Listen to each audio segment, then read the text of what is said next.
बिस्मिल्लाहिर्रहमानिर्रहीम।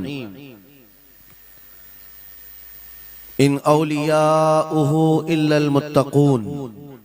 सदक़ल्लाहु मौलानल अज़ीम। बारगाह रिसालत मुआब सल्लल्लाहु तआला अलैहि वसल्लम में एक बार दुरूद पाक का हदिया पेश करें। अल्लाहुम्मा सल्लि अला सय्यिदिना व मौलाना मुहम्मदिन मअदनिल जूदि वल करम व आलिहि व अस्हाबिहिल किराम व इब्निहिल करीम व बारिक व सल्लिम सलातन दाइमतन सरमदन अबदा। बरकत के लिए मैं अर्ज करता हूँ गौसे आजम बमने बेसरो सामा मददे क़िबले दी मददे काबे ईमा मददे। वाह क्या मर्तबा ए गौस है बाला तेरा, ऊंचे ऊंचों के सरों से है कदम आला तेरा। सर भला क्या कोई जाने के है कैसा तेरा, औलिया मलते हैं आंखें वो है तलवा तेरा। क्या दबे जिस पे हिमायत का हो पंजा तेरा, शेर को खतरे में लाता नहीं कुत्ता तेरा। अजीजा ने गिरामी वक़ार, आज की ये मजलिस पाक सुल्तानुल औलिया कंदीले समदानी महबूब रब्बानी सैयदना शेख अब्दुल कादिर जीलानी क़द्दसल्लाहु सिर्रहु शरीफ की बारगाह में खिराज अकीदत के लिए मुनाक़िद की गई है। और आज से ठीक एक साल पहले मुंब्रा की सरजमीन पर मैं आपके सामने हाजिर रहा और जलसा भी था गौसे पाक का ही। फिर साल भर के बाद बराबर यही अय्याम थे, जमीन थोड़ी बदली हुई लगती है, लेकिन मिंबर पर मौजूद उलमा भी वही तकरीबन मुझे नजर आते हैं और सामने के चेहरे भी पहचाने नजर आते हैं और जलसा भी वही है। ये बात मैं इसलिए जिक्र कर रहा हूं तवज्जो के साथ। साल भर गुजर गया मुंब्रा में, मैं खिताब करके आपके पास से रुखसत हुआ, उस बीच मेरा आना जाना हो न सका। लेकिन इस एक साल भर की मुद्दत में मुंब्रा वाले में से कोई एक बात भी बता दे, क्या कोई मेरे पिछले बयान से आज बयान करने के बीच का जो साल गुजरा है कोई फसाद हुआ है, या कोई कर्फ्यू लग गई है, या कोई फितना हो गया है, या लोगों में कोई भड़कने वाले मामलात हुए हैं, किसी के पास कोई रिपोर्ट आई है? और अगर नहीं है तो मैं ये बात खास तौर पर डिपार्टमेंट वालों से कह रहा हूं, जिनको हमारा नाम ले लेकर के ही इतना डराया गया है कि जलसा होते ही उनके हाथ पैर अलग अंदाज में रखते हैं, कि उनको ऐसा लगता है कि ये मौलवी आएगा अभी भड़काएगा और मुंब्रा में पूरी आग लग जाएगी। मियां साल भर पहले की रिपोर्ट भी आपके पास है, साल भर पहले भी इसी जगह से खिताब हुआ और आज फिर खिताब करने आए। उनसे मैं कहता हूं कच्चे कान न रखें, अच्छी रिपोर्ट लिया करें, अच्छी रिपोर्ट लिया करें। हम गौसे आजम के दरबार के कुत्ते हैं, हम फितना व फसाद मचाने या आतंक और दहशत फैलाने नहीं आते। हमको जो बोलना होता है वो खुफिया सुरंगों में नहीं, खुले मैदान में बोलते हैं। हमारी कोई खुफिया मीटिंगें नहीं होती, ढकी छुपी प्लानिंग नहीं होती। गौसे पाक के दरबार के कुत्ते हैं, खुले आम बोल रहे हैं, इसलिए कि आला हज़रत अज़ीमुल बरकत इमाम अहले सुन्नत मुजद्दिद वक्त अपने वक्त के अबकरी आलिम दीन है। लेकिन उनका भी हाल ये था कि वो डंके की चोट पर बोलते थे और लिखते थे, और फिर अपनी निस्बत पर ये फख्र भी करते थे कि मेरी किस्मत की कसम खाएं सगाने बगदाद, बगदाद के कुत्ते मेरी किस्मत की कसम खाएंगे। आला हज़रत फरमाते हैं मेरी किस्मत की कसम खाएं सगाने बगदाद, अरे हिंद में रह के भी देता रहूं पहरा तेरा। हम हिंदुस्तान में हैं, गौसे आजम के दरबार का पहरा दे रहे हैं, लेकिन साहब किसी को तकलीफ है तो मैं उनको एक बात बता दूं, थोड़ी बहुत आवाज हमारी ऊंची होती है, इसलिए कि जिस दरबान के हम कुत्ते हैं उस तरफ अगर कोई उंगली उठाएगा भौंके के नहीं, फाड़ खाने की भी ताकत रखते हैं। मेरे अजीजों, कुत्ते का काम ही है, वो दरबान के दरवाजे पर होता है और वो निगरानी के लिए है। हमारी जुबानें नबी करीम सल्लल्लाहु अलैहि वसल्लम की इज्जत के लिए रखी गई है। हमारी जुबानें, हमारी जिंदगियां अल्लाह के वलियों की हिमायत के लिए रखी गई है। और अगर उनकी हिमायत में ना बोले तो फिर क्या धोती कुर्ते वालों के लिए बोलेंगे? बात सिर्फ इतनी है कि स्टेज उधर भी लगते हैं, इधर भी लगते हैं। आप चापलूसी किसी और की करते हैं और हम तारीफ किसी और की करते हैं। आप माल के पीछे भागते हैं और फिर आप मौजूदा हुकूमत जो भी मौजूद है उसके सिक्कों पर और उनके ओहदे पर और उनके मनसब पर देख करके आप बात करते हैं। लेकिन अल्हम्दुलिल्लाह हम फकीरों की आदत ये है, हम बरसों पुराने आबा व अजदाद से गौसे आजम के ही दरबार, उनके ही गुलाम हैं। इसलिए कि हमने ये सुना भी है और पढ़ा भी है, हमारे यहाँ निस्बत पर फख्र किया जाता है। और कैसी निस्बत पर? अरे हमारे वक्त का मुजद्दिद जब इस बात पर फख्र करता है, या गौस तुझसे दर, दर से सग और सग से है मुझको निस्बत। ये भी नहीं कहा डायरेक्ट गौसे पाक आपसे डायरेक्ट मुझे निस्बत है, ये नहीं कहा, बल्कि या गौस आपसे आपके दरबार को निस्बत है, आपके दरवाजे से आपके कुत्ते को निस्बत है और आपके कुत्ते से मुझ अहमद रजा को निस्बत है। तुझसे दर, दर से सग और सग से है मुझको निस्बत। मेरी गर्दन में भी है दूर का डोरा तेरा, और इस निशानी के जो सग हैं नहीं मारे जाते। क्या बेहतरीन फार्मूला दिया है डरने वालों के लिए ही आला हजरत ने कहा है। जो खौफ खाया करते हैं, खौफ न रख रजा जरा तू तो है अब्दे मुस्तफा। आला हजरत फरमाते इस निशानी के जो सग हैं नहीं मारे जाते। सग फारसी लफ्ज है और कुत्ते को कहते हैं। कौन सी निशानी वाले सग नहीं मारे जाते? जिस कुत्ते के गले में पट्टा होता है उसको नहीं पकड़ा जाता। म्युनिसिपैलिटी की गाड़ी भी आती है कुत्तों वाली, वो इंजेक्शन मार के जाते हैं या कुत्तों को पकड़ के ले जाते हैं। बहुत कुत्ते अगर आवारा हो गए, कंप्लेंट करो, कुत्तों को उठा ले जाएंगे। लेकिन उन उठा ले जाने वाले कुत्तों में अगर एक भी बेल्ट वाला आया तो छोड़ देंगे। क्यों? ये पट्टा बताता है इसका कोई मालिक है, ये आवारा नहीं है, किसी का पाला हुआ है। पट्टा बताता है इसका कोई मालिक है। और आला हजरत फरमाते हैं हमारे गले में कादरी पट्टा पड़ा हुआ है और इस निशानी के जो सग हैं नहीं मारे जाते। हश्र तक मेरे गले में रहे कादरी पट्टा तेरा। गौसे पाक का ये निस्बत का पट्टा पड़ा हुआ है। ये अल्हम्दुलिल्लाह हमें बहुत सारी चीजों से महफूज रखता है। हमें जाहिर सी बात है आज इसी बात पर फख्र भी है। लोग मौलाना साहब कह रहे हैं हक बात कहना इस जमाने में नहीं, हर जमाने में दुश्वार रहा है, हर जमाने में दुश्वार रहा है। लेकिन ऐ नौजवानों, अगर तुम्हें अपनी निस्बत पर यकीन है कि मेरा पीर गौसे आजम जैसा है, मेरी निस्बत मुस्तफा करीम सल्लल्लाहु अलैहि वसल्लम से है, तो फिर खौफ किस बात का, डर किस बात का? इसीलिए हम डंके की चोट पर बोलते हैं, क्यों दबे जिस पे हिमायत का हो पंजा तेरा, शेर को खतरे में लाता नहीं कुत्ता तेरा। अजीजा ने ग्रामी वक़ार, आज सुल्तानुल औलिया गौसुल आजम की बारगाह में हम खिराज अकीदत पेश करने आए। जो बातें मैं अर्ज कर रहा हूं वो गौर से सुने। करामात ये औलिया इकराम की जिंदगी का हिस्सा है, अल्लाह की तरफ से उन्हें दिया गया। करामत क्या है? ऐसा मुहय्यरुल अक़ूल काम, अक्ल को हैरत में डाल देने वाला काम जो आम इंसान नहीं कर सकता, आम इंसान की अक्ल में ना आए।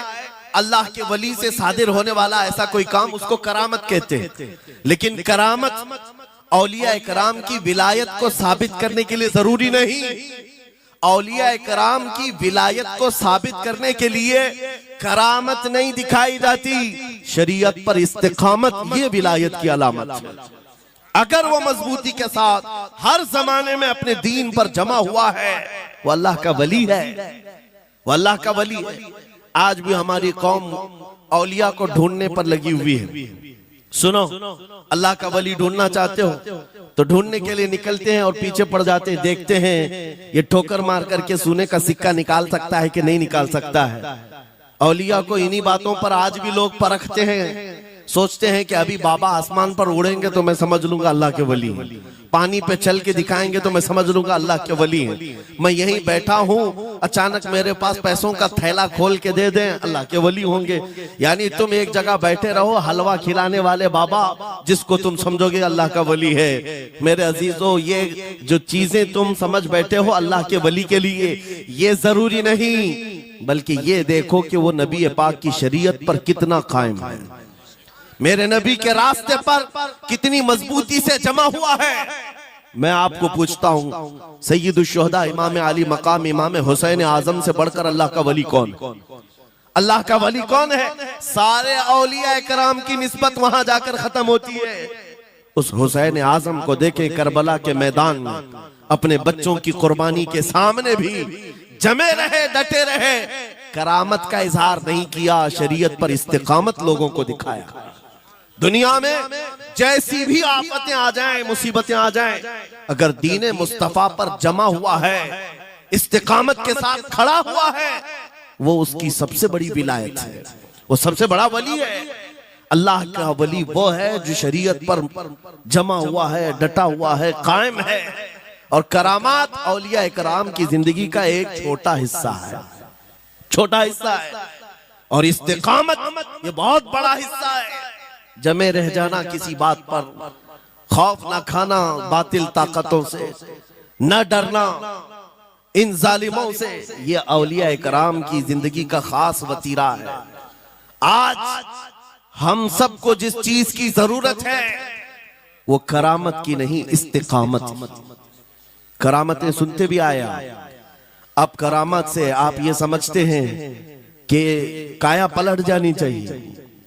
लोग आज मजाक भी करते हैं, कुछ वो मॉडर्न ख्याल के डॉक्टरों और प्रोफेसरों के लेक्चर सुनकर के पागल जो हो चुके सोशल मीडिया पर, वो भौंकते हैं करामात औलिया पर। क्या अब करामात क्यों नहीं दिखाते अल्लाह के औलिया?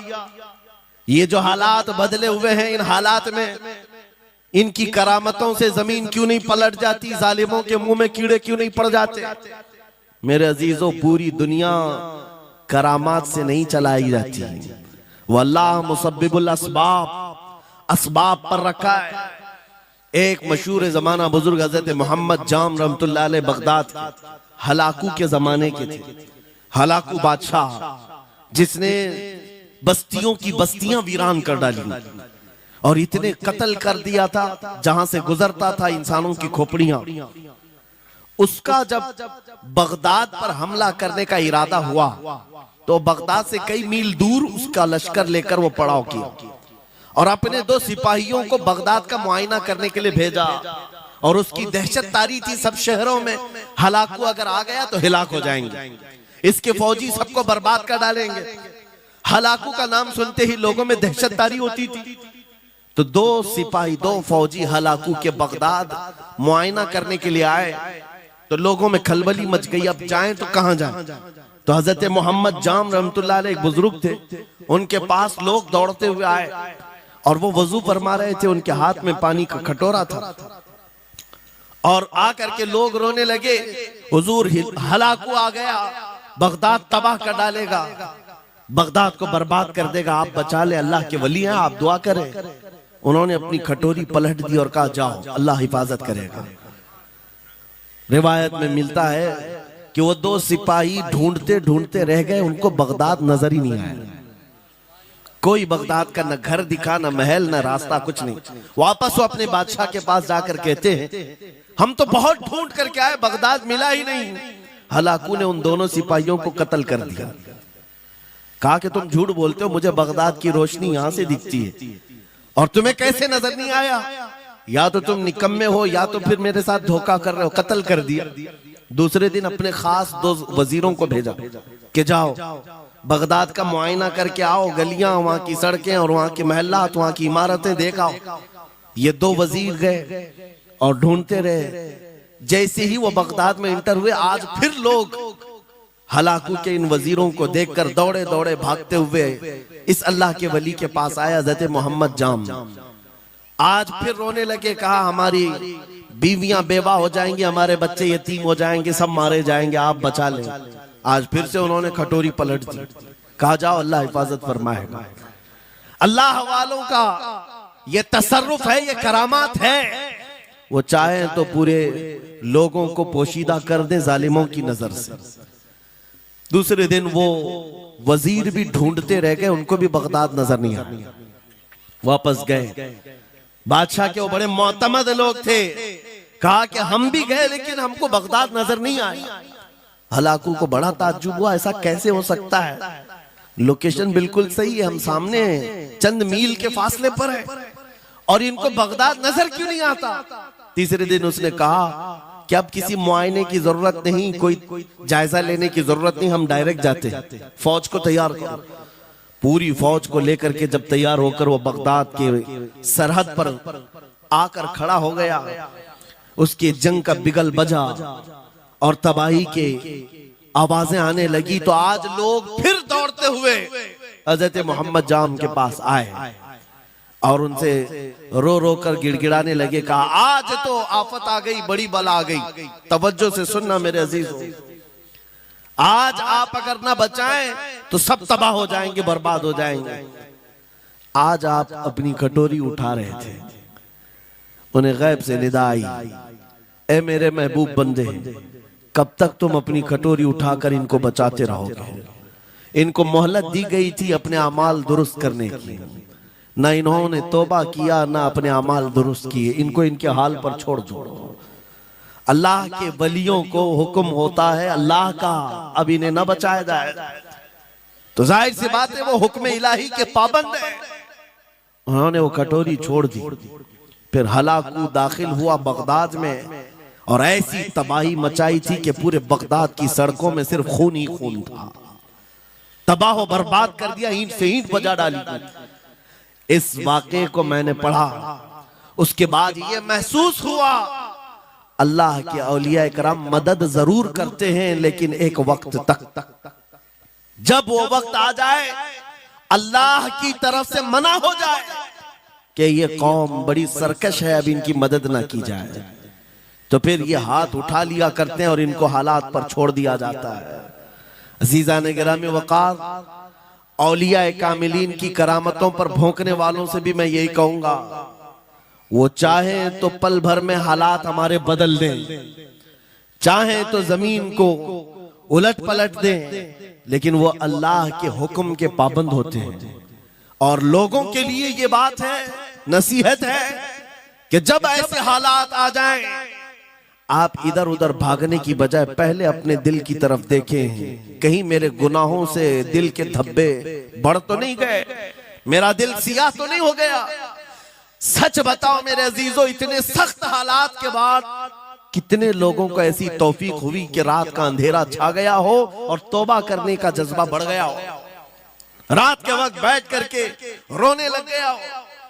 फिलिस्तीन के गज्जा के उन मुसलमानों की हालत सार को देखकर रूह अगर तड़पती है और तुम अपने अमाल की सेहत और दुरुस्तगी के लिए तौबा कर ले जाते हो, ये बहुत बड़ी नेमत है अल्लाह की। फिर तुम्हें किसी करामत के ज़ुहूर की जरूरत नहीं, तुम्हारा बदलना ही दुनिया के हालात को बदल देगा, सब बदल जाएगा। लेकिन अगर उन्हीं हालात पर बाकी रहे तो फिर करामत से भी तुम नहीं बदलोगे और ना हालात बदलेंगे, कोई चीज नहीं बदलेगी। इन्नल्लाह ला युगय्यिरु मा बिकौमिन हत्ता युगय्यिरु मा बिअनफुसिहिम। कुरान में मेरा मौला फरमाता है, बेशक अल्लाह ताला उस वक्त तक किसी कौम की हालत नहीं बदलता जब तक उस कौम को खुद अपनी हालत बदलने का ख्याल ना हो। हम अपनी जानिब से शुरुआत करें और फिर हालात खुद बदल जाएंगे, हालात खुद बदल जाएंगे। सरकार सैयदना गौसे आजम अब्दुल कादिर जीलानी रदी अल्लाह तआला अन्हु जिस हाल में बगदाद तशरीफ लाए थे, उस जमाने को याद करें, उस जमाने को याद करें। वो ऐसा जमाना था कि उस वक्त हक बोलना एक जुर्म हो गया था। शिया नवाज खलीफा मौजूद थे, हजरत अबू बकर हजरत उमर का नाम लेने पर भी मस्जिद के दरवाजे पर कोड़े मारे जाते थे। ये वो हालात थे, उलमा की जुबानें गंग थी, बोल नहीं पाते थे, खुतबा क्या देना है वो बिल्कुल स्क्रिप्टेड, जो खलीफा वक्त चाहे बस उतना ही। आज जैसे सऊदियों के यहाँ ये रिवाज है बादशाह की हिमायत में, और बादशाह जैसा चाहे वैसी मस्जिद का मौलवी भी बोलता रहे। शरीयत क्या कह रही है, मेरे मुस्तफा करीम सल्लल्लाहु ताला अलैहि वसल्लम की तालीमात क्या कह रही हैं, इससे क्या सरोकार। बस उतनी बातें करो जितनी उनके बादशाह की हिमायत की। ये दौर गौसे आजम के जमाने का भी था। उस वक्त हक बोलना एक बहुत बड़ा जुर्म था, उलमा को कोड़े मारे जाते थे। आपको पता है उसी बगदाद में सिर्फ एक हक बात का ऐलान करने की वजह से इमाम अहमद बिन हंबल को 300 कोड़े मारे गए थे। उनकी पीठ झुक गई थी, उनकी रीढ़ की हड्डी टेढ़ी हो गई थी। कोड़ा किसको कहते हैं, कोई रस्सी को नहीं, चमड़े का वो बेल्ट जिससे वो मारते थे तो जिस्म की चमड़ी लग करके आ जाती थी। 100 कोड़े में तो आदमी मर जाता था, कोई बच गया बच गया। 300 कोड़े खाए उस इमाम की बात कर रहा हूं जिसको मेरे नबी की 5 लाख हदीसें याद थी। वो इमाम अहमद बिन हंबल इतने बड़े इमामुल हदीस कोड़े खाते थे तो किस बात पर, सिर्फ हक बात का ऐलान बरसरे पैकार करते थे, सबके सामने करते थे। उन्होंने कोई बादशाह की रियायत नहीं की, उन्होंने ये नहीं देखा कि ये क्या चाहते हैं, बल्कि हमेशा ये देखा कि मेरे नबी की शरीयत क्या चाहती है। मेरे अजीजों, यही बड़ी करामत है। गौसे आजम की बड़ी करामतों में से करामत ये है, उस जमाने में आप बगदाद तशरीफ लाए जब हालात ऐसे थे कि हक बोलना दुश्वार था, और आप जब मस्जिद के मिंबर पर खड़े होकर ऐलान करने लग गए, हैबत ऐसी तारी थी कि कोई आपको रोक ना सका, और आपकी ये हक्कानियत की तबलीग फैलती गई। शुरू में 10 लोग, फिर 20 लोग, फिर 100-200, फिर 1000-2000। गौसे आजम ने चंद महीनों में जो खुतबात दिए, आपके खुतबात का आलम यह था कि फिर 70,000 का मजमा बराबर सुनने के लिए आया करता। और गौसे आजम का ये खुतबा एक नहीं, हजारों खुतबात हैं। जब जब आप खुतबा देते थे, एक बात याद रखें, जुबान अगर पाक हो और अल्लाह की नबी पाक की शरीयत ताहिरा बोलती हो, उस जुबान में बला का असर होता है, अल्लाह करीम की तरफ से असर डाला जाता है। हक बात अगर बुलंद आवाज से कहो, ये मत देखो कि मैं कौन हूं, ये देखो कि कलाम किसका है। अल्लाह करीम लोगों के दिलों पर बात डालता है। गौसे आजम की जुबान से निकले हुए कलमा ऐसे हुआ करते, मजमा खत्म होने से पहले पता नहीं कितनों की तो लाशें उठाई जाती थी, कितने तो वहां बेहोश हो जाते। किस बात पर? इतना असर करता दिल पर कि लोग कपड़े फाड़ लेते थे। खुतबे के अंदर, बयान के अंदर ऐसा असर होता कि लोग बैठे बैठे मदहोश हो जाते, कोई जोश हाल में कपड़े फाड़ डालते। रिवायात में बताया गया कोई एक मजमा भी ऐसा नहीं जिसमें हुजूर गौसे पाक की तकरीर के बाद जनाजा ना उठाया गया। हर खिताबत के बाद, और बोलते क्या थे, हैरत की बात है मेरे अजीजों।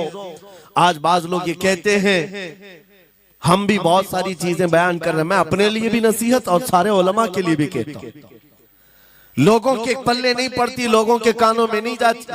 ये जुमा में आते हैं, सोते रहते हैं, जब इमाम खड़ा होता है नमाज के लिए तो ये झटका लेकर के खड़े होते हैं, बयान यूं ही चला जाता है। मेरे अजीजों, 2 चीजों की पाबंदी जरूरी है।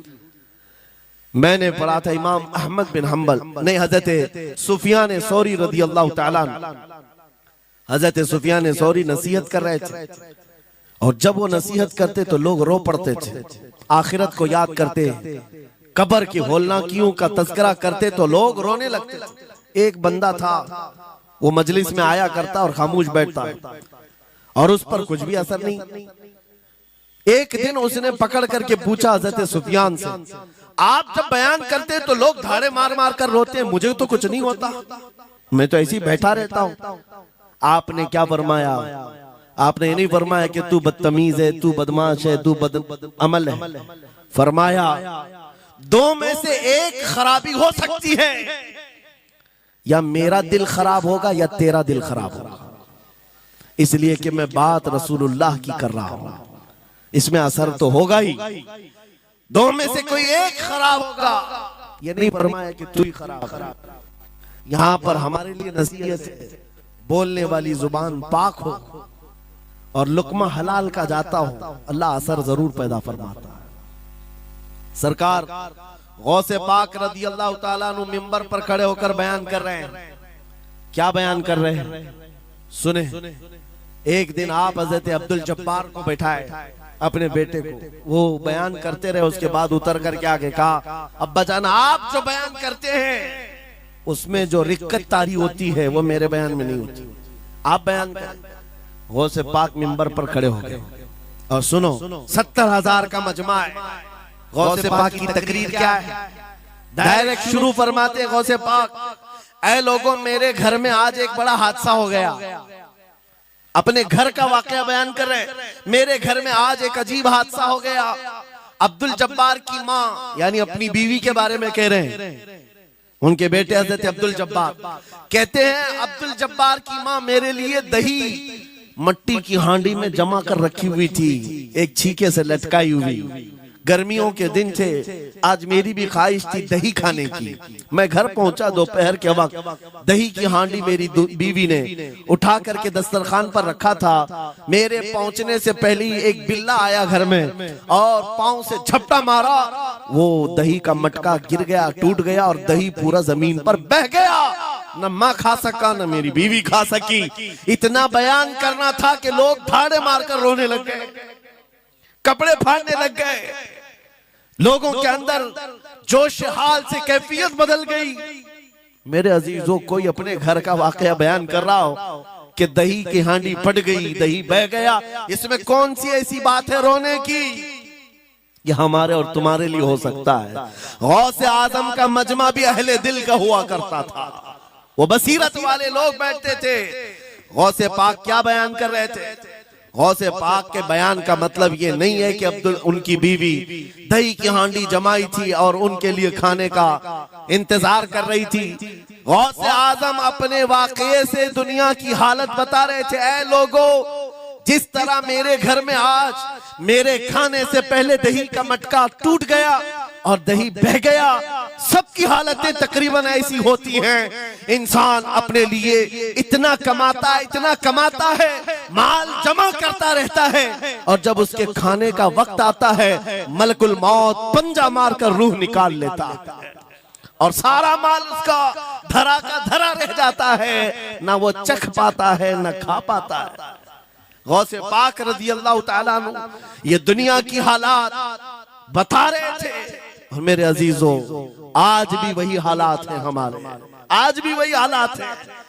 हमने कमाने के लिए अपनी सेहत गंवा दी, रात नहीं देखा, दिन नहीं देखा, दौड़ते रहे माल हासिल करने के लिए, इतना जमा कर लूं, इतना जमा कर लूं, इतना जमा कर लिया, जब तक तो सेहत बिगड़ गई, शुगर भी आ गई, बीपी भी आ गई और ऐसी बीमारियां लग गई कि अब इनको ठीक करने के लिए जितना जमा किया था खर्चा करते रहो। शेख सादी रहमतुल्लाह अलैह फरमाते हैं, ये दो कामों में तो इंसान की पूरी जिंदगी खत्म होती है। पहले कमाने के लिए सेहत गंवाता है और फिर सेहत बचाने के लिए माल गंवाता है। ये दो चीजों में गौसे पाक रज़ी अल्लाह ताला अन्हु की नसीहत यही थी कि इतना जमा कर ले जाते हो, इतना जमा करते हो कि फिर जब खाने का वक्त आता है तो मियाँ ऐसे हालात होते हैं कि नमक भी नहीं खा पाते, शक्कर भी नहीं खा पाते। दूसरी बातें तो छोड़ो, शुगर वाले शक्कर नहीं चख पाते, बीपी वाले नमक नहीं चख पाते। अरे ये बड़ी छोटी चीजें हैं और माल देखो तो करोड़ों का है, अरबों का है, अरबों का माल पड़ा हुआ है, नमक नहीं चख पाते, शक्कर नहीं खा पाते। किसके लिए जमा किया था? और थोड़ी और बड़ी बीमारी हो गई तो पानी भी नहीं पी पाते, डायलिसिस चल रहा है, किडनी खराब है। कितने ऐसे लोग मिलते हैं आज, कितने ऐसे हैं जिन्होंने साफ मुझसे कहा कि डॉक्टर ने पूरा गिन करके कहा है कि पूरे दिन भर में जो है एक ढक्कन से पानी पीना, बोतल का जो ढक्कन होता है उस ढक्कन से बस बूंद बूंद चखते रहना, पानी ही ना पियो, इसलिए कि किडनी काम नहीं करती।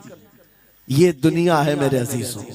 हमने अपनी सेहत गंवा दी, पूरी की पूरी सेहत गंवा दी इसको हासिल करने के लिए।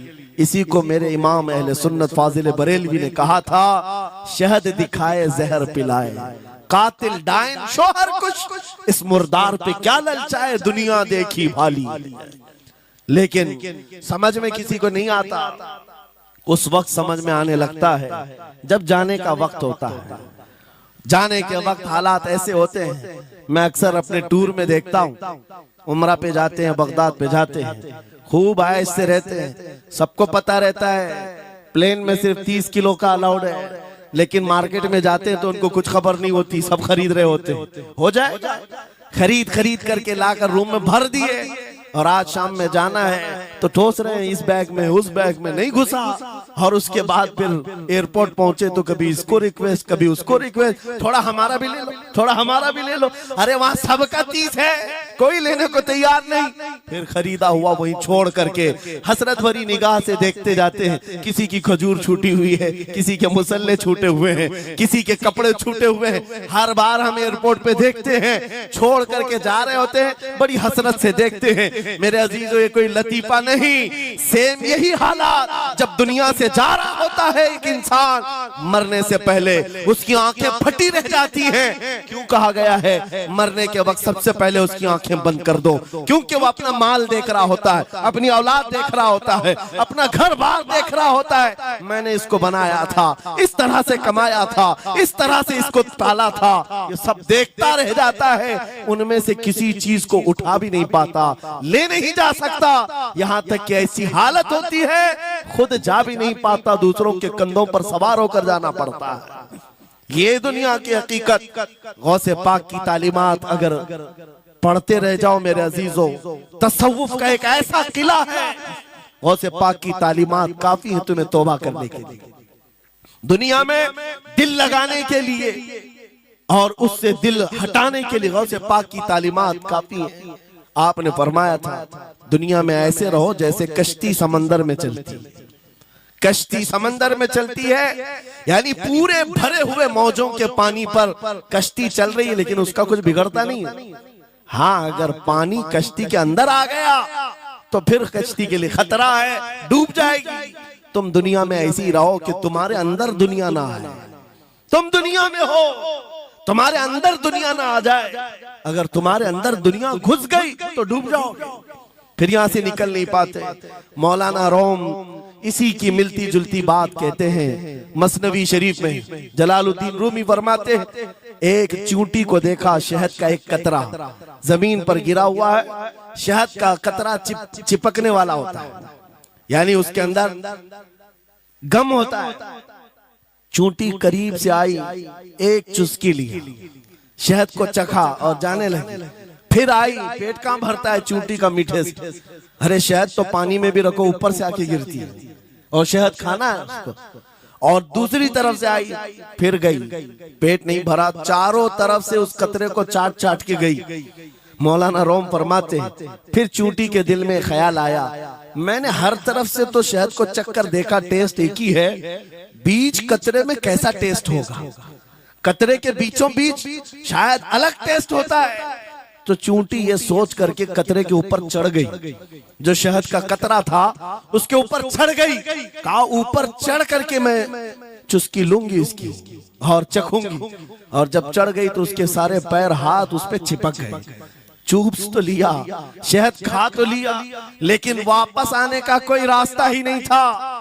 सारे हाथ पैर उस शहद के गम में चिपक गए। चूंटी की उसी कतरे में मौत हो गई। मौलाना जलालुद्दीन रूमी फरमाते हैं, इंसान यही करता है, माल कभी इधर से कमाता है, कभी उधर से कमाता है, हर जगह से देखता है, सारे टेस्ट ले लेता है, बाद में बड़े बड़े लोगों को देखता है, अरे नेताजी तो बड़े बंगले में, वहां कैसा ऐश होता होगा, कोई उस रिजॉर्ट में है, वहां कैसी मस्तियां होती होंगी, वहां भी जाकर देख लूं। ये वहां भी यहाँ भी करते करते घुस जाता है और दुनिया में ऐसा मसरूफ होता है, उसकी मौत आ जाती है, तौबा की मोहलत नहीं मिल पाती, उसी दुनिया में फंस जाता है। मेरे अजीजों, गौसे आजम की तालीमात ये हैं, दुनिया में ऐसे रहो जैसे कश्ती समंदर में रहती है, तुम्हारे अंदर पानी ना आने पाए। अगर तुम्हारे अंदर आ गया तो डूब जाओगे। इन तालीमात पर अमल करते हुए आज हम हालात देख सकते हैं। जितनी चीजें उन्हें हमें बिगाड़ा है आज, वो दुनिया की मोहब्बत है, वो दुनिया की मोहब्बत है। मेरे आका सल्लल्लाहु अलैहि वसल्लम का एक फरमान मैं सुनाता हूँ, अबू दाऊद शरीफ की हदीस है। वो आज के जमाने में अगर मैं आपके सामने बयान करूं तो ऐसा लगे हमारे लिए ही बयान हुआ है। रसूल करीम सल्लल्लाहु अलैहि वसल्लम फरमाते हैं, यूशकु अन तदाअ अलैकुमुल उमम कमा तदाअल अकिलतु इला क़ुसअतिहा। करीब एक जमाना तुम पर आएगा, तुम देखोगे कि सारी जमातें मेरी उम्मत पर टूट पड़ेंगी। ऐसे टूट पड़ेंगी जैसे भूखा बर्तन पे झपटता है, भूखा आदमी जैसे बर्तन पे झपटता है, ऐसे मेरी उम्मत पर सारी कौमें झपट पड़ेंगी। आज वही तो हालात है, आज वही हालात है। सबका टारगेट हम ही है, सबका निशान हम है। सहाबा ने पूछा उस वक्त, यौमइदिन मिन नहनु मिन क़िल्लतिन या रसूल अल्लाह, ऐ अल्लाह के रसूल उस जमाने में हमारी तादाद कम होगी, ऐसा क्यों होगा कि सारे लोग हम पर झपट पड़ेंगे? नबी पाक फरमाते हैं, वलाकिन्नकुम कसीरून, नहीं तुम तो बहुत ज्यादा होंगे उस वक्त, गुसाअन का गुसा इस्सैल, लेकिन तुम्हारी हालत समंदर के झाग की तरह होगी। यानी समंदर का कफ झाग जो होता है हवाओं से उड़ जाता है, तुम्हारी हालत ऐसी होगी। तादाद तो बहुत होगी, लेकिन छोटी छोटी चीजों से बिलबिला करके भागने वाले लोग, ये प्यूरिटी नहीं रह जाएगी। फिर सहाबा ने पूछा, या रसूल अल्लाह सल्लल्लाहु अलैहि वसल्लम, ये ऐसी चीज हमारे अंदर क्यों आएगी? मेरे आका फरमाते हैं, वजह दो ही होगी। दो चीजें जब तुम्हारे दिल के अंदर आ जाए तो अल्लाह ताला तुम्हारे दिलों से, तुम्हारे दिलों के ऊपर काफिरों का, दुश्मनों का रौब डाल देगा। तुम डरते डरते जीने लग जाओगे, खौफ के आलम में जीने लग जाओगे। वो दो चीजें क्या है? मेरे आका फरमाते हैं, हुब्बुद दुनिया व कराहियतुल मौत, दुनिया से बेइंतहा मोहब्बत करने लगोगे और मौत से भागने लगोगे। मौत से तुम्हें नफरत हो जाएगी, डरने लग जाओगे। ये दो चीजें जब तुम्हारे अंदर आ जाए, तुम्हारे दिलों पर काफिरों का रौब डाल दिया जाएगा, दुश्मनों का खौफ डाल दिया जाएगा। क्या ये दो चीजें आज हमारे अंदर आ गई? है नौजवान, दुनिया में ऐसे मस्त हो गए, हर एक को अपनी मसलहत है। मेरी दुकान कैसे चलेगी, मेरा बिजनेस कैसे चलेगा। मौलाना तो तकरीर करते हैं, ये बोलते हैं इनको कुछ हो गया, हमारे बच्चों का क्या होगा। ये सारी मसलहतों की बातें मैं सुन सुन करके पक गया हूं। बहुत सारे लोगों को तो ये लगता है इनके साथ मत बैठो, वरना कल को पकड़ के ले जाएंगे तो तुम्हारा भी नाम आ जाएगा। बहुत सारे स्टेज पर उलमा के हालात पर अभी तो चल रहा है। जिस दिन कोई टारगेट पर आए, इधर उधर बैठने से भी डरने लगे। इनके ऊपर इतने केस हैं, बाजू बैठने वालों की भी हालत खराब हो जाएगी, हमारा भी नाम ना आ जाए। मेरे अजीजों, ये सब गीदड़ भपकियां हैं, तुम्हारे ईमान का इम्तिहान। मैं तो यही कहता हूं, हमारे साथ कोई मामला नहीं। वही बात मैं कहता हूं जो अकबर इलाहाबादी ने कहा था, रकीबों ने रिपोर्ट लिखवाई है जा जा के थाने में कि अकबर नाम लेता है खुदा का इस जमाने में। यही रिपोर्ट लिखवाते हैं जा जा करके। हमारी भी जहां रिपोर्ट लिखी हुई होगी, बात यही होगी कि ये रसूलुल्लाह का नाम लेता है और उनके नाम पर लोगों को बात करता है, यही रिपोर्ट होगी। और इस बारे में हम कभी डरते नहीं। मैं आपको बताऊं, उत्तर प्रदेश में वहां के हालात तो पता है, बिल्डोजर की हुकूमत चलती है। लेकिन मेरे अजीजों, एक मौलाना साहब ने कहा, आपके साथ जलसे में बैठकर मैं लब्बैक लब्बैक के नारे लगा रहा था, दूसरे दिन मुझे थाने बुला लिया और फिर मुझे बहुत ज्यादा मामलात हो गए। कहा कि मौलाना तुम ही नारे लगा रहे थे। आप लोग ना डरे इंशाअल्लाह। यहाँ पर तो उन्होंने मुझसे कहा, मैं कहा क्या हुआ, फिर कुछ हुआ? कहा मुझसे कह रहे थे केस हो जाएगा, हालात बिगड़ जाएंगे, खराब हो जाएंगे। मैंने कहा फखर करो मौलाना इस बात पर, दुनिया चोरी करके थाने जाती है और तुम नबी का नाम लेकर जा रहे हो। कौन सा मसला है? बात सिर्फ इतनी है मेरे अजीजों, हम बोलते रहेंगे उस वक्त तक जब तक अल्लाह तबारक व तआला ने जुबान रखी है। नबी पाक की अजमत और नबी पाक की शरीयत और औलिया उम्मत की मिदहत बयान करना जुर्म है। यह जुर्म हम 1000 बार करें, अगर ये जुर्म है 1000 बार करें, बल्कि हम दार पर भी, फांसी के फंदे पर भी ये जुर्म करेंगे, क्योंकि हमारे असलाफ ने हमें ये बताया है, जो जान मांगो तो जान दे दें, जो माल मांगो तो माल दे दें, मगर ये हमसे कभी ना होगा नबी का जाहो जलाल दे दें।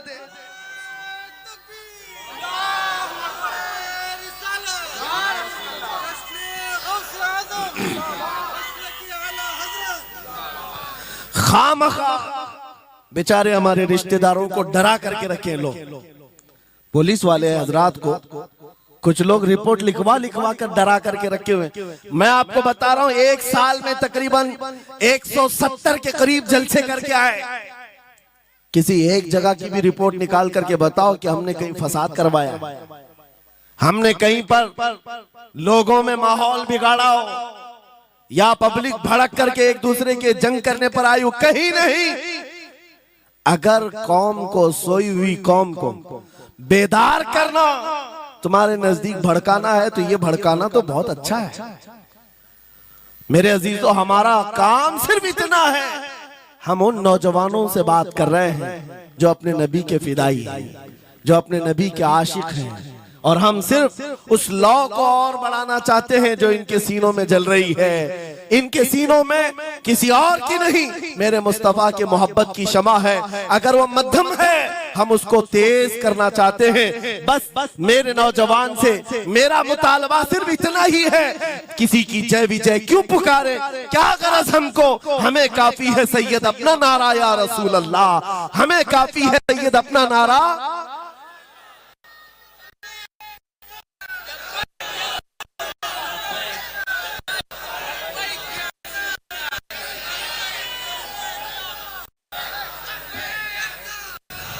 लब्बैक लब्बैक लब्बैक या रसूल अल्लाह, लब्बैक लब्बैक लब्बैक या रसूल अल्लाह, लब्बैक लब्बैक लब्बैक या रसूल अल्लाह, लब्बैक। तवज्जो, मुझे बताओ, मैं तो दूसरे वाकयात बयान कर रहा हूं, यहाँ आपके करंट सिचुएशन, यहाँ लोग बैठे हुए भी हैं, रिपोर्टर भी होंगे, और हजरात को देख रहे। मुझे मैंने अभी बयान में कौन सा भड़काया, ये जो कह रहे हैं अपने नबी को पुकार। मेरे अजीजों, तुम्हारे इन नारों से असल बात ये है, दुनिया को ये लगने लगा है ये जिसके गुलाम है उसके पूरे होने लग गए, तो फिर अच्छे अच्छों की कुर्सियां हिलने लग सकती हैं। इसलिए कि इस कौम की तारीख सबको पता है, ये वो कौम है, टल न सकते थे जंग में, अगर अड़ जाते थे पांव शेरों के भी मैदान से उखड़ जाते थे, हक से सरकश हुआ कोई तो बिगड़ जाते थे, अरे देख क्या चीज, हम तोप से भी लड़ जाते थे। ये हमारी तारीख है, दुनिया को पता है, दस्तो दस्त है, दरिया भी न छोड़े हमने, बहरे जुल्मात में दौड़ा दिए घोड़े हमने। इकबाल ने कहा है, थमता न था किसी से सैले रवा हमारा, कुछ बात तो है कि मिटती नहीं हस्ती हमारी, सदियों रहा है दुश्मन दौरे ज़मा हमारा, बातिल से डरने वाले आसमां नहीं है हम, 100 बार कर चुका है तू इम्तिहान हमारा। इसी बात को लेकर के बोर के बिगाड़ करके पैदा किया जाता है। हालात खराब हो जाएंगे आपके बयान का, हालात खराब नहीं होंगे। ईमान अगर मजबूत हो जाता है तो हालात खराब कभी नहीं होते, हालात खराब नहीं होते। आज ऐ सुन्नी मुसलमानों, गौसे पाक रज़ी अल्लाह ताला अन्हु की निस्बत अगर कामिल है, ये बात सुन लो, वक्त खत्म होने को आ गया, मैं अपने वक्त पर समेट लूंगा। आप मिंबर पर खुतबा दे रहे हैं, उलमा भी तवज्जो करेंगे, क्योंकि ये भी मिंबर पर खुतबा देने के लिए खड़े होते हैं, और जुमा में मस्जिद पर माइक लेकर के बयान करते हैं, आधा घंटा पौना घंटा। अब तो हालात ऐसी आएंगे इनके साथ, अब तक तो ट्रस्टियों की चिट्ठियां आती थी, सदर सेक्रेटरी बोलता था मौलाना ये नहीं बोलना वो नहीं बोलना, अभी इसके बाद और आगे से भी आएंगे। और चिट्ठियां आएंगी कि मौलाना अभी आपको क्या बोलना है इस जुम्मा में। ये डरे भटके हुए लोग जो उलमा की गर्दनों पर राज करते हैं, उनसे भी मैं कहता हूं खोल दो, आजाद कर दो उन जुबानों को जो मेरे मुस्तफा की हैं, जो नबी पाक सल्लल्लाहु अलैहि वसल्लम की हैं। इनकी जुबानों पर ताले ना लगाओ। या उलमा तुम्हारे दीन के मुहाफिज हैं, तुम्हारी नस्लों की शरीयत के मुहाफिज हैं। आज इनकी जुबानों को बंद करोगे, कल तुम्हारे बच्चे नबी का नाम लेने से घबराने लग जाएंगे, डरने लग जाएंगे। उलमा के गलों में और इनकी गर्दनों में रस्सियां न डालो। ये तो उन जालिम ट्रस्टियों से कहता हूं, बाकी उलमा से कहता हूं अगर हालात ऐसे आ गए ठोकर मार दो इनकी नौकरियों को। एक दरवाजा अगर ये बंद करते हैं, मेरा मौला 70 दरवाजे और खोलेगा।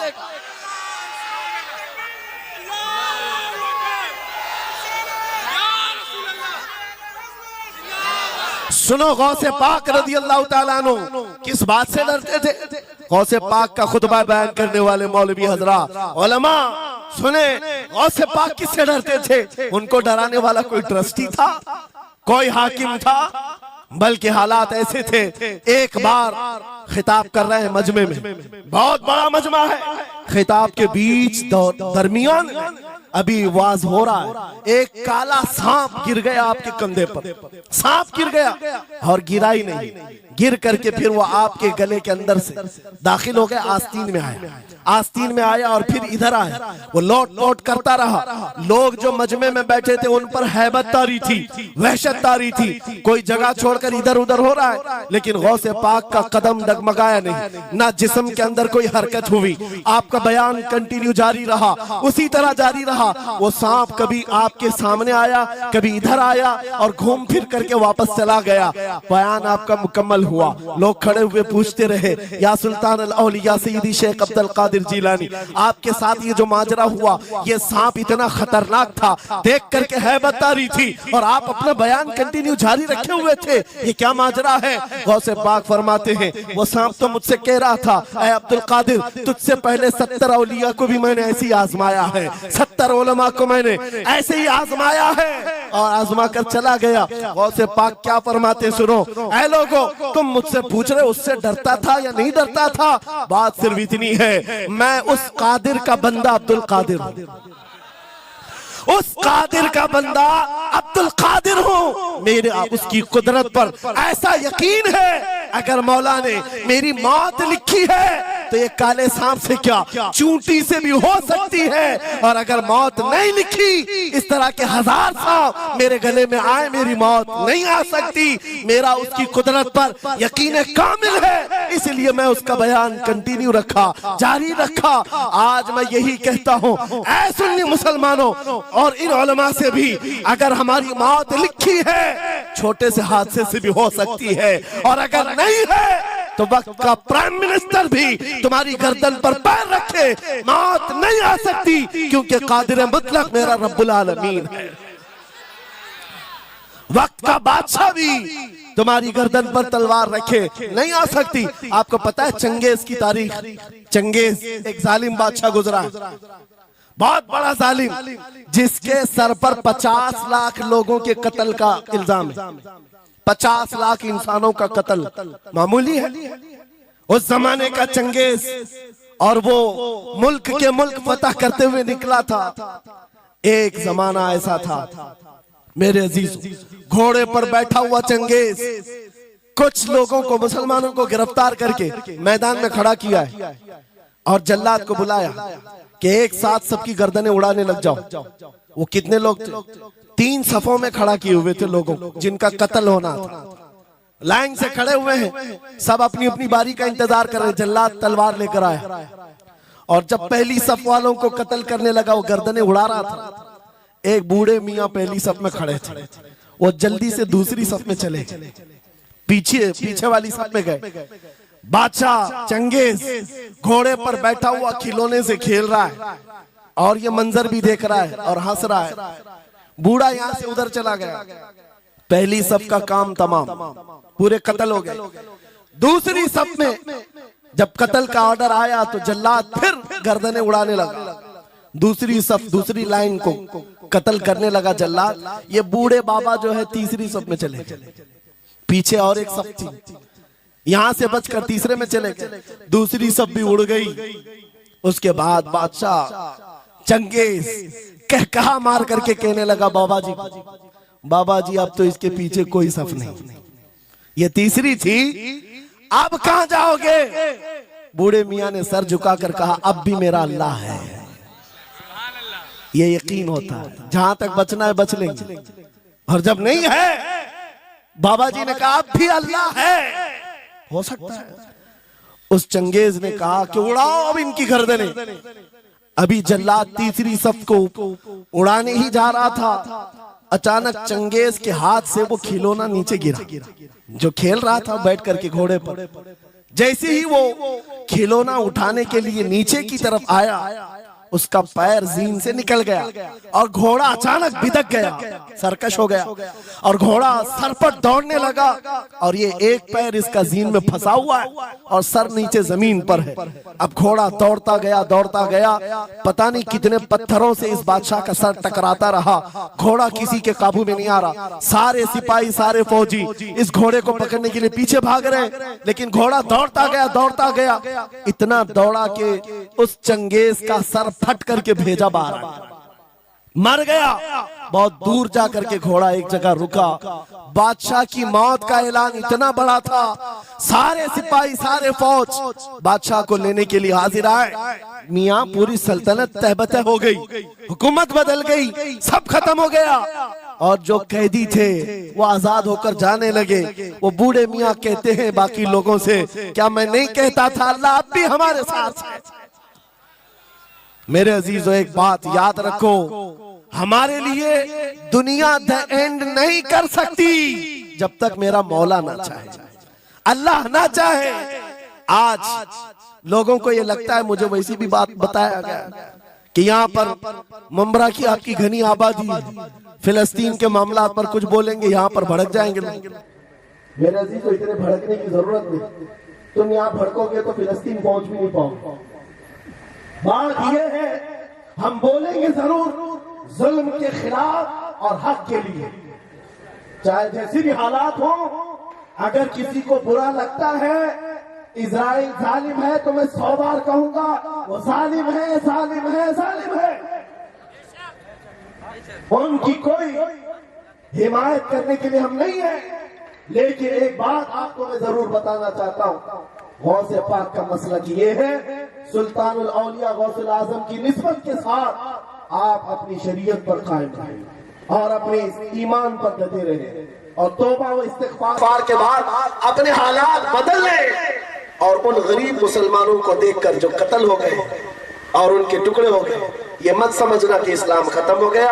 हर जमाने में ये चीजें आती रहेंगी, लेकिन आज मैं ये ऐलान करके गुफ्तगू खत्म करता हूँ। इन हालात को देखकर इस बात का फिर से हम नारा तजदीद करके जाते हैं, कत्ले हुसैन असल में मर्गे यजीद है, इस्लाम जिंदा होता है हर करबला के बाद। लब्बैक या रसूल अल्लाह, लब्बैक या रसूल अल्लाह, लब्बैक या रसूल अल्लाह।